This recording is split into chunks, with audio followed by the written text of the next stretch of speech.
What happens when the person you've been mocking turns out to be your boss? This team learned that lesson in the most humbling way.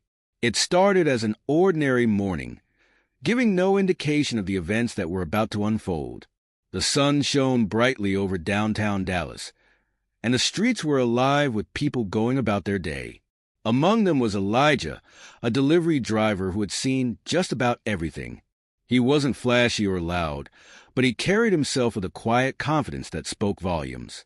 On this particular morning, Elijah had a special delivery to make, one that took him to one of the most prestigious restaurants in the city, Andria's Fine Dining.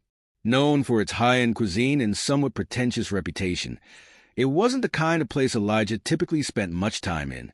But today, duty called. His truck rolled into the alley behind the restaurant, the designated spot for deliveries.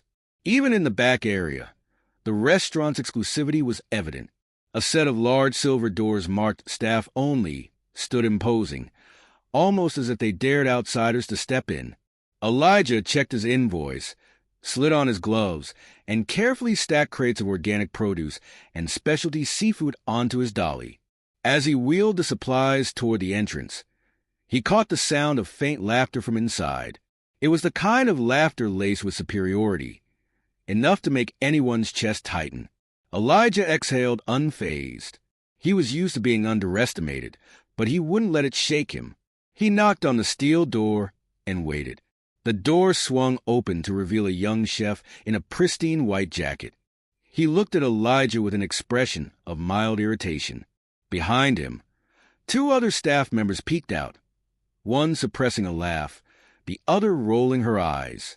Deliveries are supposed to come earlier. The young chef snapped, his tone sharp with annoyance. Elijah remained calm and held up the invoice. "I'm right on schedule, sir. Fresh seafood from Gulf Coast imports and the organic greens you requested." The chef dismissed him with a wave. "Whatever. Just bring it in and don't block the kitchen entrance." As Elijah maneuvered his dolly inside, he felt the weight of stares from several employees. Their expressions ranged from amused to condescending. Someone muttered under their breath, "I guess they'll let just anyone deliver here now." It wasn't just the words, it was a tone dripping with mockery. But Elijah remained steady. He focused on unloading the boxes, not reacting to their quiet jabs. What they didn't realize was that everything was about to change. The restaurant's grandeur was undeniable. Crystal chandeliers cast a golden glow on gleaming marble floors, and the open kitchen shined with stainless steel appliances. Yet beneath the polished surface, something was lacking. The staff moved efficiently, but their sense of self-importance overshadowed their pride in their work. To them, Elijah was at the bottom of the hierarchy. "Make sure you're not blocking the chef's station." A woman in a sharp black suit barked without looking up from her clipboard. "Yes, ma'am," Elijah replied, polite but firm. He wasn't looking for trouble, but he could feel her gaze scrutinizing him, as if searching for a reason to dismiss him entirely. Near the dining area, two waiters whispered while folding napkins, occasionally glancing in his direction. "What do you think?" "5 minutes before he messes something up," one snickered. Elijah ignored them and continued working. Years in this business had taught him not to waste energy on people like that. But the comments didn't stop. "You'd think someone delivering to a place like this would dress better," another voice chimed in. Elijah glanced at his uniform. Clean, pressed, and practical for the job. But to them, it wasn't good enough. As he walked past the line cooks, a tall man with a smug grin leaned over. Bet he couldn't even afford to eat here, let alone walk through the front door. Laughter followed. Elijah clenched his jaw but kept moving. He had learned long ago how to let things slide, but this was testing his patience. Still, he refused to react, at least not yet. As he retrieved the next load, their laughter grew louder. The disrespect was blatant now. When he re-entered, the head chef, Damien, inspected the first batch of ingredients with a look of disdain. "Is this the best they could send?" he muttered just loud enough for Elijah to hear. Elijah responded evenly. "If there's an issue, I can call the supplier." Damien waved him off. No. Just drop it off and leave. We have more important things to deal with. Elijah continued working, though he couldn't ignore the growing irritation. It wasn't just the words, it was a lack of basic respect. "Hey, delivery guy, you missed a box," a staff member called out.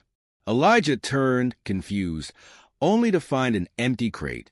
Laughter erupted. "Just messing with you," the staffer said. Elijah said nothing. He simply placed the empty crate back down and finished his work.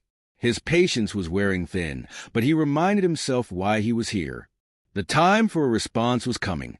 Handing the signed invoice to Damien, Elijah waited. The chef didn't even look up. "You can go now," he said curtly. Elijah paused, then replied evenly, "Have a good day." As he turned to leave, a waiter muttered, "Yeah, go back to wherever you came from." Silence fell. Elijah stopped, his hand on the door.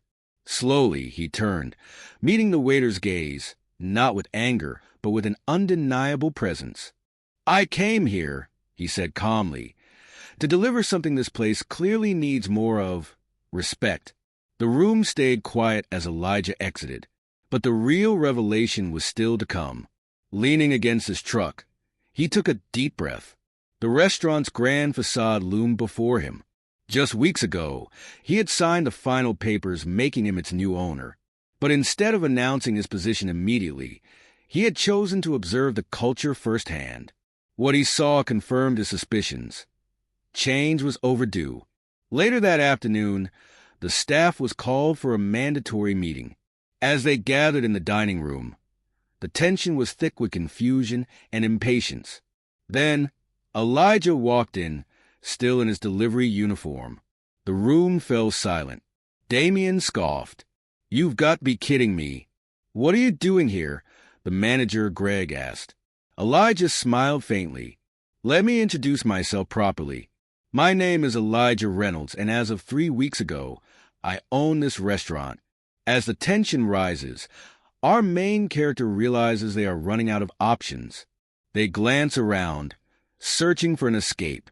The people surrounding them are closing in, their expressions a mix of suspicion and anger. The air is thick with unease. Suddenly, a loud noise breaks the silence. Everyone turns toward the sound. This is a distraction our protagonist needs. Without hesitation, they seize the moment and dash toward the nearest exit. Footsteps echo behind them as they race through the narrow alleyway, their heart pounding in their chest. Just when they think they're safe, a shadow looms ahead. A familiar face steps into the light. It's someone they trusted, but now their intentions are unclear. "You didn't think you could just walk away, did you?" the figure says, their voice calm yet threatening. Back at the main hideout, the antagonist is piecing things together. They tap their fingers on the desk, deep in thought. "If they have that information, everything we've built could be exposed," they murmur. Their closest ally stands beside them, nodding. "Then we can't let them leave this city." Meanwhile, our protagonist is still on the run. They reach an abandoned building and hide in the shadows, catching their breath. Their mind races. Who can they trust now? Their phone buzzes.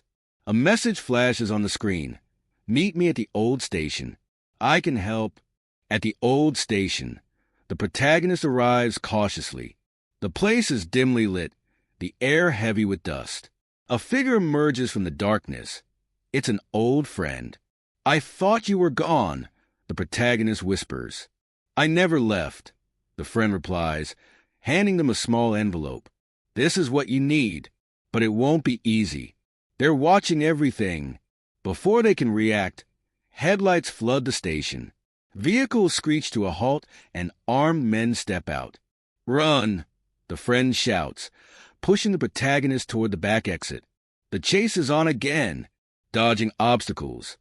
The protagonist sprints through the empty streets, the sounds of pursuit never far behind. Every decision now could mean survival or capture. With no choice left, they take a deep breath and leap into the unknown,